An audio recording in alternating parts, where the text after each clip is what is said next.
मीरा अपने दोनों बच्चों राजा और रानी को लेकर अपनी माँ के घर जा रही थी।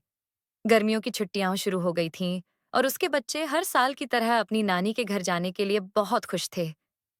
मीरा कहती है, बड़ी अजीब बात है ना। हर साल तो छुट्टियां आने से पहले नानी हमें बार बार फोन करती थी कि जल्दी आ जाओ, पर इस बार नानी ने एक भी बार फोन नहीं किया। ऐसा क्यों माँ? क्या नानी हमसे नाराज है? राजा ने पूछा। नहीं बेटा, ऐसा कुछ नहीं है। चलो मिलते हैं, जाकर सब ठीक हो जाएगा। मीरा ने बच्चों को समझाया। थोड़ी देर में वे सब नानी के घर पहुंचते हैं। मीरा दरवाजा खटखटाती है पर बहुत देर तक नानी बाहर नहीं आती। यह क्या? दरवाजा बाहर से बंद नहीं है, तो नानी अंदर ही होंगी, रानी बोली। थोड़ी देर बाद नानी बाहर आती हैं, पर वे देखकर खुश नहीं हुई। मैं कब से खटखटा रही थी मगर आप खोल ही नहीं रही थीं। क्या आप सो रही थीं? मीरा ने पूछा। नानी ने गुस्से से कहा, हाँ मैं सो रही थी, पर तुम लोग अचानक क्यों आ गए हो? हम तो सरप्राइज देने आए थे नानी, मीरा ने कहा। नानी ने मनाही की तरह जवाब दिया, अभी अंदर मत आना, मेरी तबीयत ठीक नहीं है। इतना कहकर नानी अपने कमरे में चली जाती हैं। मीरा हैरान सी रहती है। वह बच्चों से कहती है, कुछ तो गड़बड़ है, नानी कभी ऐसे व्यवहार नहीं करती थी। ठीक है, तुम दोनों हाथ मुंह धो लो, मैं कुछ देती हूँ। मीरा उनकी माँ के कमरे में जाती है और देखती है कि कमरा बहुत गंदा पड़ा है और नानी बेड पर चुपचाप लेटी हैं। ये सब क्या है माँ? आप तो हमेशा कमरे को साफ रखती थीं। अचानक ऐसा क्यों? मीरा ने पूछा। नानी ने गुस्से से कहा, मेरा घर है, मैं जैसे चाहूं रखूंगी। और हाँ, मैंने कुछ नहीं बनाया। तुमने बताया क्यों नहीं कि तुम आ रही हो? मीरा चुप होकर बाहर जाती है। वह रसोई में जाकर बच्चों के लिए खाना बनाती है, पर मन में बेचैनी रहती है। नानी का ऐसा बर्ताव पहले कभी नहीं देखा था। तभी बच्चों की आवाज सुनाई देती है। राजा और रानी जोर जोर से रो रहे हैं। मीरा भागकर जाती है और देखती है कि रानी फर्श पर गिरी हुई है और राजा को नानी जादुई छड़ी से मार रही है।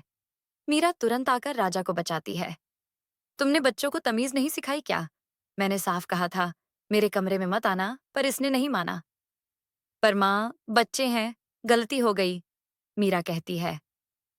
नानी फिर गुस्से में कमरे में लौट जाती है। मीरा और उसके बच्चे परेशान होते हैं। माँ, हमें यहाँ नहीं रहना, वो हमारी नानी नहीं है, चलो घर चलते हैं, राजा कहता है। नहीं बेटा, ऐसे नहीं बोलते। नानी तुमसे बहुत प्यार करती हैं, पर कभी कभी गुस्सा भी कर लेती हैं। चलो शांत हो जाओ, मीरा झुठलाती है, पर अंदर अंदर उसे कुछ अलग सा महसूस होता है। मीरा अपनी बचपन की सहेली सीमा घर के पास ही रहती है। मीरा बच्चों को लेकर सीमा के घर चली आती है और सब कुछ बता देती है। ये क्या बात कर रही हो? अगर सच में नानी में कुछ अजीब हुआ है तो हमें जल्दी कुछ करना चाहिए, सीमा कहती है। मैं और रोहित, जो कि सीमा के पति हैं, तुम्हारे साथ चलेंगे।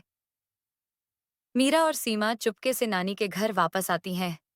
सीमा को रोहित बताता है, हमें नानी पर कुछ समय नजर रखनी चाहिए। सीधे अंदर जाएंगे तो वो देख लेगी, इसलिए चुपके चुपके जाएंगे, जिससे हम अंदर भी जा सकते हैं और पता भी नहीं चलेगा।